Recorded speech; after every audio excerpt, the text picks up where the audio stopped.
Letzte Woche bereits angekündigt, hier ist es unser zweites Video zum PSE Stinger Max. Diesmal kein Unboxing mehr oder kein Aufbau, sondern ein Review. Wir gucken uns an, was ist alles dabei, was kann man einstellen, worauf muss man achten, all das jetzt.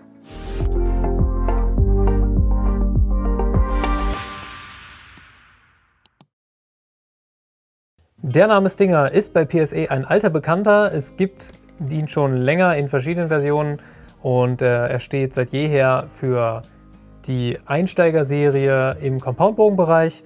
Es gab mal ein Modell, das hieß Stinger X, dann hieß er Stinger Extreme und jetzt eben Stinger Max.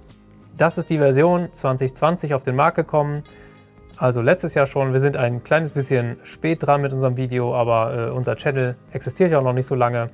Der wird es aber noch eine Weile geben, von daher lohnt sich das auf jeden Fall, dass wir uns das mal zusammen anschauen.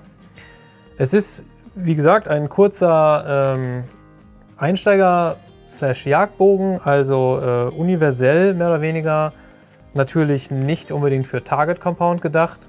Und es ist ein Bogen für Erwachsene, kann man schon sagen. Es ist also kein Kinderbogen. Vom Zuggewicht allein schon nicht und auch vom Gewicht, von der Größe und so weiter. Wie bei diesen Bögen üblich werden etwas einfachere Materialien verwendet und etwas einfachere Fertigungsmethoden als bei den High-End-Modellen, die aber dafür ja dann auch das Doppelte oder noch mehr kosten. Wir haben also einen Bogen aus Aluminium, der, soweit ich das aber einschätzen kann, nicht gefräst ist, sondern gegossen. Wir haben hier innen auch noch so ein bisschen Gießnähte, die man sehen kann. Das ist eigentlich schön gemacht, aber eben einfacher und da wird eben immer ein bisschen gespart. Bei diesen Bögen sind auch oft Komponenten aus Kunststoff. Das wirkt dann immer ein bisschen billig.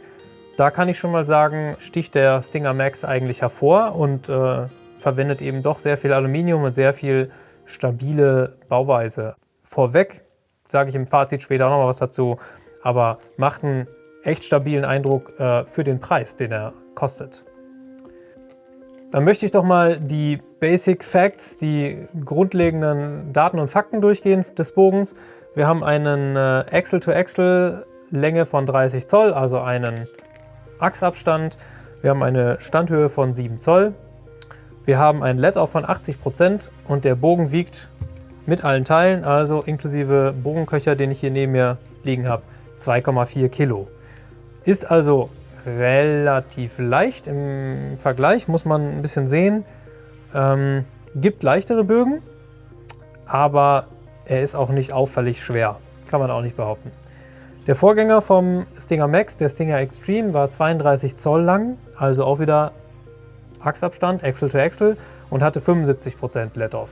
Das heißt, hier hat PSE zum Jahr 2020 eine kleine Änderung eben eingeführt. Das Mittelteil ist, soweit ich das einschätzen kann, identisch zum Stinger Extreme. Das sich geändert hat, sind nur die Wurfarme. Die sind etwas kürzer geworden und wurden wahrscheinlich auch etwas anders vorgespannt. Und das Let-Off war eben auch ein anderes. Jetzt haben sie es ein bisschen erhöht. Das ist im Jagdbogenbereich ja auch so üblich, 80, teilweise 85%. Vielleicht ist man da auf die Wünsche der Zielgruppe ein bisschen eingegangen nach höherem Let-Off. Gerade bei 70 Pfund Bögen ist das natürlich eine Sache, den gibt es ja auch in 70 Pfund. Die Standhöhe war vorher ein kleines bisschen höher, 7,1 Zoll, jetzt eben 7 Zoll. Das ist natürlich auch durch die kürzeren Wurfarme geschuldet. Und das IBO Speed Rating ist etwas niedriger als früher. Allerdings sind das nur ein paar Fuß. Das kann man eigentlich vernachlässigen. Der Stinger Max ist wie seine Vorgänger auch ein Solo-Cam oder Single-Cam Compound. Das bedeutet, wir haben nur eine Cam und zwar auf der Unterseite. An der stellt man auch die Auszugslänge ein. Und auf der Oberseite hat man eben nur eine Umlenkrolle. Das hat Vor- und Nachteile. Darüber könnte man alleine schon ein zweistündiges Video drehen wahrscheinlich. Die Kurzfassung ist, die Single-Cam-Compound-Bögen sind etwas einfacher einzustellen, weil man eben so ein Modul, wo man hier die Auszugslänge einstellt, eben nur an der einen Seite einstellen muss. Wir haben keine Probleme mit Cam-Timing, weil natürlich, wenn nur eine Cam da ist, dann können auch nicht die beiden Cams asynchron laufen. Und es ist insgesamt auch ein anderes Schießgefühl. Das ist jetzt schwer in Zahlen oder Fakten zu fassen. Das muss man ein bisschen ausprobiert haben, aber so Solo-Cam-Compounds, das zieht sich ein bisschen angenehmer eigentlich. Das ist nicht so knackig. Und deswegen waren die auch jahrelang im Wettkampfsport, also im Target-Bereich, die Platzhirsche. Vor allem Matthews war da federführend. Ich habe den Eindruck, dass sie ein bisschen verschwinden. Also auch Matthews hat im Target-Bereich sich eigentlich mittlerweile verabschiedet davon. Aber die sind eigentlich schon sehr schön und gerade für den Einstieg sind sie eben leichter zu handhaben, leichter zu warten. Und deswegen ist es eigentlich auch ganz schön, dass das hier so einer ist. Man darf das nicht verwechseln. Das bedeutet nicht, dass die irgendwie langsamer schießen oder so. Wir haben den hier auch durch einen Chronograph geschossen, der ist schon ganz zackig. Also das Problem besteht nicht. Es gibt den Bogen in 3 verschiedenen Versionen. Es gibt den Bogen einzeln, ohne alles, nackter Bogen. Es gibt eine Ready-to-Shoot-Version, das ist die ich hier vor mir habe. Es gibt diese Version auch in einer Pro-Variante, also auch Ready-to-Shoot, aber da sind ein paar andere Sachen dabei. Da ist ein längerer Stabilisator dabei, es ist eine Drop-Away-Pfeilauflage dabei, statt so eine Whisker-Biscuit, wie hier dran ist. Ich weiß gerade gar nicht, ob das Visier ein anderes ist, aber 1, 2 Dinge sind ein bisschen anders, deswegen ist der auch ein paar Euro teurer. Und dann gibt es noch eine Field-Ready-Version, das ist dieser Bogen, also das ist ein Field-Ready-Paket. Das ist dieser Bogen in der Ready-to-Shoot Non-Pro-Version und dann ist noch eine Tasche dabei und ein paar Pfeile. Das ist im Grunde alles. Das heißt, wir haben 4 verschiedene Versionen von dem Bogen, haben wir alle bei uns im Shop und auch natürlich alle hier drunter verlinkt. Und dann möchte ich jetzt mal durchgehen, was man überhaupt alles hier bekommt. Wer das Aufbauvideo gesehen hat, der kann das jetzt ein bisschen überspringen, weil da gehe ich ja im Grunde notgedrungen auch schon durch alles durch, aber ich mache es jetzt trotzdem nochmal. Wir haben einen Stabilisator, der ist innen gummiert und außen aus gefrästem Aluminium. Der ist relativ schwer und macht einen relativ guten Eindruck. Ich weiß ehrlich gesagt nicht, wie viel er ausmacht wirklich dieses Gummi, aber sehr hochwertig, überraschend hochwertig eigentlich. Dann haben wir ein Pinvisier von PSE mit 5 Pins, mit einer Wasserwaage und die Pins können einzeln verstellt werden. Und wir haben hier noch eine Zusatz-LED, wenn ich die anmache. Das kann man jetzt hier im Studiolicht schlecht sehen. Aber eben, wenn es in der Dämmerung, wenn man in der Dämmerung unterwegs ist oder eben an einem nicht so hellen Tag, dann unterstützt das eben, dass man das Ziel ein bisschen besser sehen kann. Die Pins sind einzeln verstellbar. Wir haben also hier außen diese Schrauben. Das kann man lösen und kann die Höhe verstellen. Und wir haben natürlich hier auch solche Feststellschrauben, um dann die Höhe zu verstellen von dem ganzen Visier. Ich weiß nicht, wie gut man das sehen kann. Wir haben eine Verstellung der Höhe und eine der Seite und das geht beides über solche Rändelschrauben. Das macht alles einen ziemlich guten Eindruck. Das ganze Visier ist aus Aluminium gefertigt. Bei diesen Bögen, bei dieser Preisklasse sind die oft aus Plastik. Da hat man oft gar keine Verstellmöglichkeit wie hier mit diesen Rändelschrauben, sondern man hat einfach nur eine Schraube, die man aufmacht und kann den ganzen Block verstellen. Das ist also schon eigentlich sehr, sehr, sehr gut, was man hier dazu bekommt. An der gleichen Stelle hier sieht man auch die Montage für die Aufnahme für den Bogenköcher. Der sieht so aus und der kommt dann von hier rein. Und das ist eben ein Bogenköcher aus Kunststoff, der ist tatsächlich sehr einfach und kriegt jetzt von mir kein besonderes Lob, aber an der Stelle hat PSE da tatsächlich wohl ein paar Abstriche vorgenommen, damit das mit dem Preis hinkommt. Wir haben eine Whisker Biscuit Pfeilauflage, das ist auch oft so bei dieser Preisklasse oder bei dieser Art von Bögen. Von TrueGlow, die macht aber auch keinen schlechten Eindruck. Das hier ist nämlich alles aus Aluminium, eine solide Schraube. Was mir nur aufgefallen ist, dass die Bürsten etwas weich sind. Da gibt es also welche, die etwas stabiler sind. Wenn man einen schweren Pfeil hat, dann fällt das hier in die Bürsten rein. Also da habe ich schon ein bisschen was Stabileres gesehen. Ist also nicht geeignet für einen sehr schweren Pfeil mit noch Broadheads oder sowas dran. Bei einem 70 Pfund Bogen finde ich das ein bisschen unterdimensioniert. Was auch noch dabei ist und was hier schon montiert ist, ist das Piep. Das ist so ein Piep mit dem Gummischlauch. das hier am Buscable montiert ist, um den dann auszurichten, wenn man auszieht. Und dann haben wir noch unser D-Loop und auch das ist alles Lieferumfang. Man muss es selber montieren, deswegen ja auch unser Anleitungsvideo dazu. Aber all das liegt in der Kiste, findet man also, wenn man es aufmacht. Den Bogen gibt es in 2 Versionen, einmal mit 55 Pfund und einmal mit 70 Pfund. Das ist jeweils das maximale Zuggewicht, wenn also die Wurfarmschrauben auf Anschlag reingedreht sind. Die Verstellung des Zugewichts funktioniert bei dem Bogen wie bei allen anderen Bögen auch, dadurch, dass man hier vorne einen Sechskantschlüssel einsetzt. Da ist keiner dabei bei dem Bogen. Man braucht also so ein Tool. Und dann kann man eben einzelne Umdrehungen rausnehmen und kann eben das Zuggewicht reduzieren.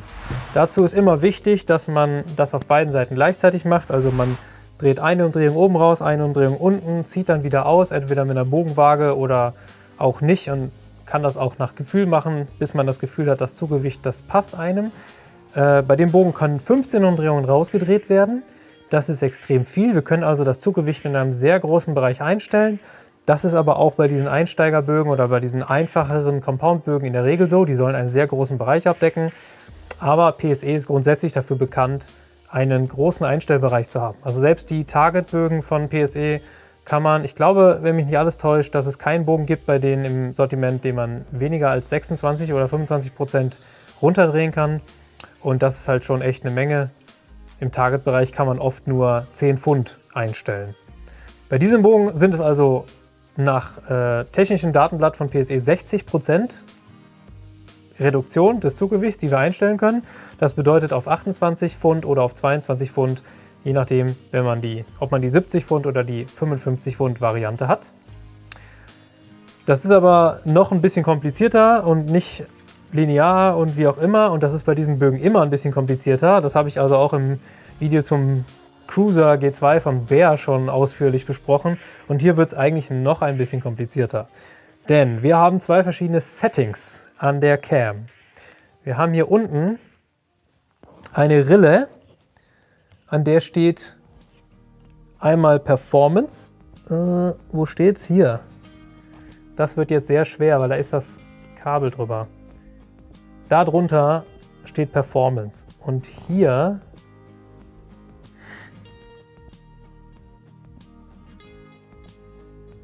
kann man fast nicht erkennen, steht Grow with You. So, wir haben also die Möglichkeit, dieses Kabel hier außen an diesem gefrästen Element vorbeizuführen oder hier gerade durch. Und das ändert einiges an der Geometrie von dem ganzen Bogen und ändert auch was am Verhalten, was das Zuggewicht angeht. Es gibt dazu eine Tabelle, die ist in der Bedienungsanleitung zu finden und auch auf der Webseite von PSE. Die blenden wir jetzt mal gerade ein und dann versuche ich mal so die Eckpunkte durchzugehen.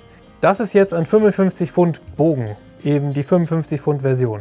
Der steht jetzt auf der Performance Option. Das bedeutet, der hat jetzt 55 Pfund Zuggewicht und der hat dieses Gipfelzuggewicht über die volle Auszugslänge, die man einstellen kann. Wenn ich jetzt 15 Umdrehungen rausdrehe, die Wurfarmschraube, das ist eine Spalte dann rechts daneben, da steht dann 35 Pfund. Das ist quasi das minimale Zuggewicht, was geht. Bei der 70 Pfund Version geht es auf 45 Pfund runter. Bei dieser Performance-Variante gilt das immer für alle Auszugslängen, die man einstellen kann. Also egal, was für eine Auszugslänge ich habe immer dieses feste Gipfelzuggewicht. Wenn man das auf die Grow with You Variante stellt, dann verlängere ich das Kabel. Das ist jetzt ein bisschen länger zu erklären. Wer sich ein bisschen mit dieser Technik auskennt, der wird das verstehen, dass das Buscable dadurch länger wird, beziehungsweise wenn man es aufwickelt, wird es weniger stark aufgewickelt und dadurch reduziert sich die Vorspannung der Wurfarme und dadurch reduziert sich das Zuggewicht. Der 55 Pfund Bogen wird auf 49 Pfund reduziert, der 70 Pfund Bogen auf 62. Das gilt für die maximale Auszugslänge, das ist also ganz oben in dieser Tabelle zu finden und gilt, wenn die Wurfarmschrauben ganz reingedreht sind. Und jetzt ist es bei dieser Einstellung aber nicht so, dass das Gipfelzuggewicht immer gleich ist, sondern das Gipfelzuggewicht hängt dann von der Auszugslänge des Schützen ab. Und deswegen, das ist diese ganze Spalte, die wir jetzt mal einfärben. Da muss man jetzt gucken, je nachdem, was man da für eine Ausdruckslänge hat, läuft das maximale Zuggewicht dann von 38 bis 49, respektive von 48 bis 62 Pfund bei ganz reingedrehten Schrauben oder von 23 bis 33 oder von 30 bis 40, je nachdem, was für einen Bogen man hat. Also, das war jetzt kompliziert, das weiß ich, deswegen diese Tabelle am besten in Ruhe mal studieren. Da hat sich auch wohl nichts geändert vom Stinger Extreme zum Stinger Max, das war also früher auch schon. Wer da jemanden kennt, der den Bogen schon länger hat und der das verstanden und einem erklären kann, das geht auf jeden Fall. Zusammenfassend kann man sagen, der Bogen kann über einen großen Bereich eingestellt werden. Es ist sehr schön, dass man mit dieser Performance-Einstellung immer das gleiche Gipfelzuggewicht hat. Das ist nicht immer so bei diesen Einsteigerbögen. Da steht dann oft dran 70 Pfund Zugewicht, aber wenn man nur 25 Zoll Auszugslänge hat, dann bekommt man diese 70 Pfund Zugewicht gar nicht. Das hier ist hier anders und das ist schön gelöst.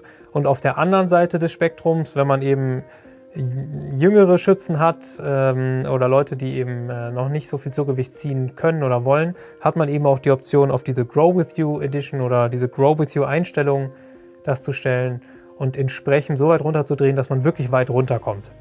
Nach dieser ausführlichen Diskussion der Optionen, was das Zuggewicht angeht, möchte ich natürlich auch noch zur Auszugslänge kommen, obwohl ich das schon ein bisschen vorweggenommen habe, weil das eben immer zusammengehört bei diesen Bögen. Wie schon gesagt, wir haben eine Range von 21 oder 21,5 Zoll bis 30 Zoll Auszugslänge und die stellt man wie bei diesen Bögen üblich durch ein drehbares Modul ein.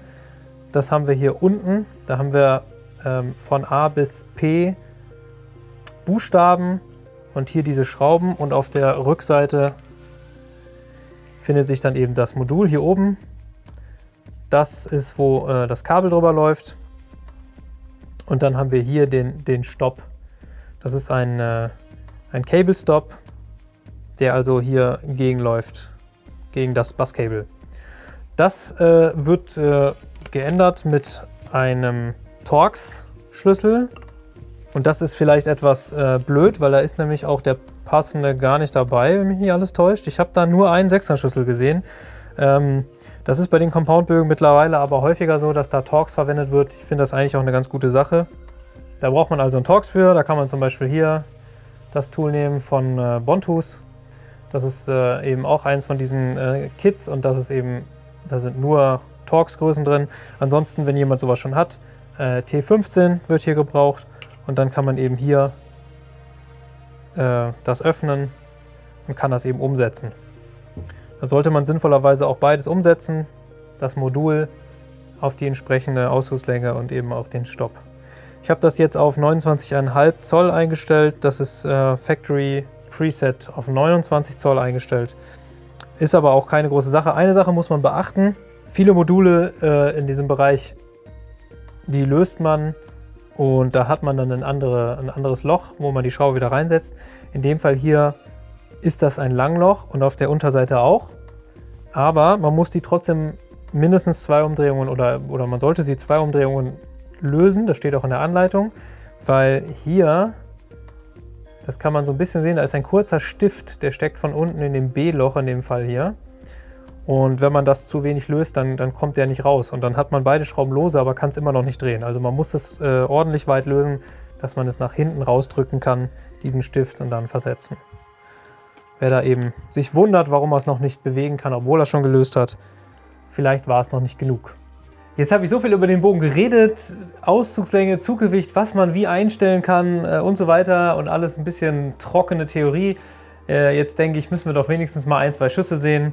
Vielleicht hört man auch ein bisschen, wie der Bogen klingt und ich versuche auch ein bisschen was dazu zu sagen, was ich hier spüren kann.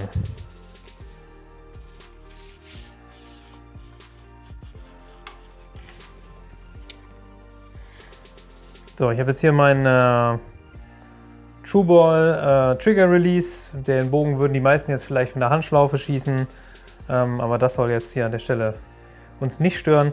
Ich versuche mal ein bisschen beim Auszug auch ja, darauf zu achten, wie es sich so anfühlt.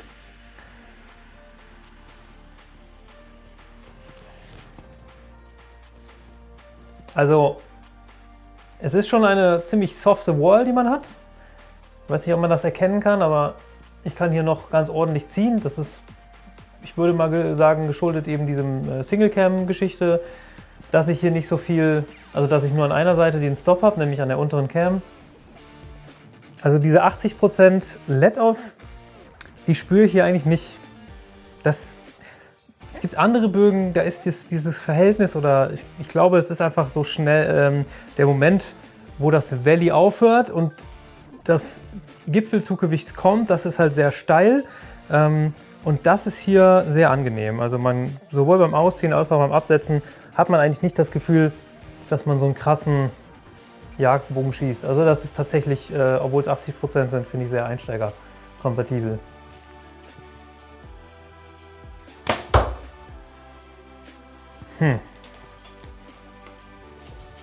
Sehr angenehm auf jeden Fall. Nicht viele Vibrationen im Bogen. Hatte ich aber ja auch schon erwähnt, der wiegt ein bisschen mehr. Diese, ich sag mal, 400 Gramm mehr als der Bear Cruiser. Das merkt man schon, liegt gut in der Hand und bleibt auch nach dem Schuss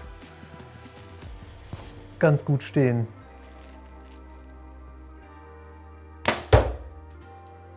Was man auch sieht ist, ich habe meine Hand offen, das ist aus dem Target-Bereich, habe ich mir das so angewöhnt, da komme ich ja her als Schütze. Das werden jetzt vielleicht nicht alle machen. Wenn man das aber tut, dann kippt der Bogen nach oben, weil dieser Stabilisator halt doch nicht genug Gewicht hat. Das finde ich immer sehr unschön. Das ist ja auch, was die Blankbogenschützen versuchen, so viel Gewicht unterhalb des Griffes zu bekommen, dass der Schwerpunkt nach unten wandert und dass der Bogen dann eben nach vorne abkippt. Das ist hier nicht so, der kippt mir nach oben. Wir haben hier aber noch ein Gewinde vorne dran. Ich nehme mal fast an, dass es 1/4 Zoll ist. Und da könnten wir jetzt natürlich noch weitere Gewichte montieren. Dieses Gewinde ist damit auch gedämpft, also das sitzt in diesem Gummi drin und das würde ich auf jeden Fall tun. Wenn ich mit dem regelmäßig schießen würde, würde ich mir da definitiv ein paar Gewichte vorne dran schrauben. Ansonsten mache ich mal noch einen Schuss.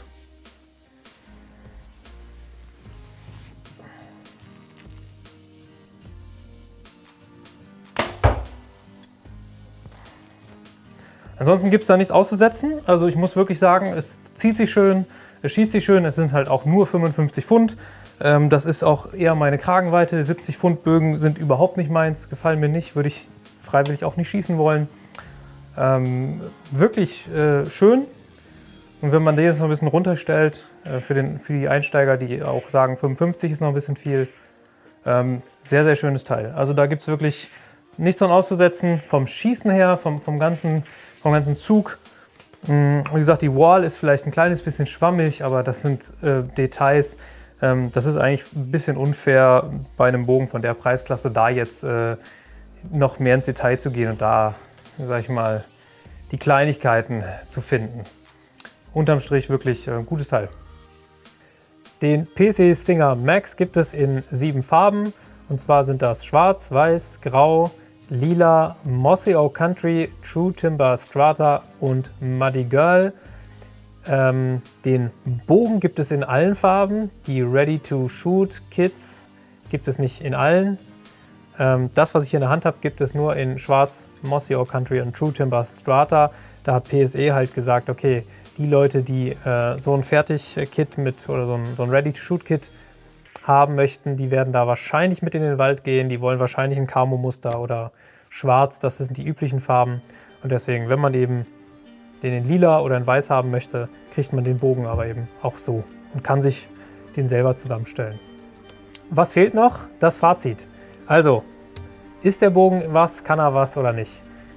Ich muss sagen, ich finde ihn cool. Es ist ein schöner und ein hochwertiger Bogen. Dafür, dass er in diesem Einsteigerbereich um die 400 € liegt, 400 bis 500 €, je nachdem, welche von diesen Versionen, für die man sich da entscheiden kann. Es ist so ein bisschen die eierlegende Wollmilchsau. Man hat hier sehr viele Optionen und Möglichkeiten. Ich finde es gut, dass PSE da fair ist und eben die Auszugslänge korrekt angibt. 21,5 Zoll ist das unterste, was man einstellen kann, um auch ein echtes Let-Off zu haben und den Compound als solches zu benutzen. Das hatten wir in dem Video zum Bear Cruiser G2 angesprochen. Da gibt man an bis 12 Zoll Auszugslänge oder bis 5 Pfund Zuggewicht. Und das ist eigentlich ein bisschen Etikettenschwindel, weil das nicht stimmt. Da hat man dann überhaupt kein Let-Off mehr. Man kann die Cams arbeiten in dem Bereich noch gar nicht. Das ist hier anders. Was hier angegeben ist, kann man auch wirklich einstellen. Man kann ihn auch wirklich auf 30 Pfund runterstellen. Und man kann ihn über diesen ganzen Bereich der Auszugslänge, kann man ihn vernünftig schießen. Das finde ich absolut gut. Dafür, dass es ein Solo- oder Single-Cam-Bogen ist, ist er recht zügig unterwegs. Ich hatte vorher auch durch einen Chronographen geschossen. Mit dem gleichen Pfeil und mit dem gleichen Zuggewicht wie beim Cruiser G2 kam hier ein paar Fuß Geschwindigkeit sogar mehr raus. Das hat mich überrascht, positiv überrascht. Er schießt sich schön mit diesem Single-Cam-System. Das finde ich eben auch völlig problemlos und gefällt mir gut. Die Einstellung des Bogens sollte generell leichter fallen. Das Tuning, da sollte es weniger Probleme geben. Und deswegen ist das wirklich ein schönes Packet und man kriegt hier eben auch viele Sachen, die eben aus vernünftig hergestellt, also aus vernünftigen Materialien sind. Auch das Modul zum Beispiel, das drehbare, ist aus Aluminium. Das ist beim Cruiser G2 von Bear aus Kunststoff. Ich vergleiche diese Bögen einfach jetzt so gerne, weil sie unsere letzten 2 Compound-Videos sind und weil es aber eben auch die gleiche Preisklasse ist. Also man bekommt ein kleines bisschen mehr, aber man muss hier eben auch noch ein paar Minuten Hand anlegen und den startklar zusammenbauen. Das schreckt ein paar Leute ab, das verstehe ich, aber deswegen haben wir ja auch ein Video gemacht, um zu erklären, was für Schritte notwendig sind. Dieses Video ist jetzt schon sehr lang geworden und deswegen höre ich jetzt an dieser Stelle einfach mal auf. Ich bedanke mich dafür, dass ihr zugeschaut habt. Alle Links gibt es wie immer unten in den Kommentaren. Ich hoffe, das hat gefallen. Wenn ihr noch Fragen habt, wie immer, einfach drunter kommentieren. Und ansonsten sage ich vielen Dank und bis zum nächsten Mal.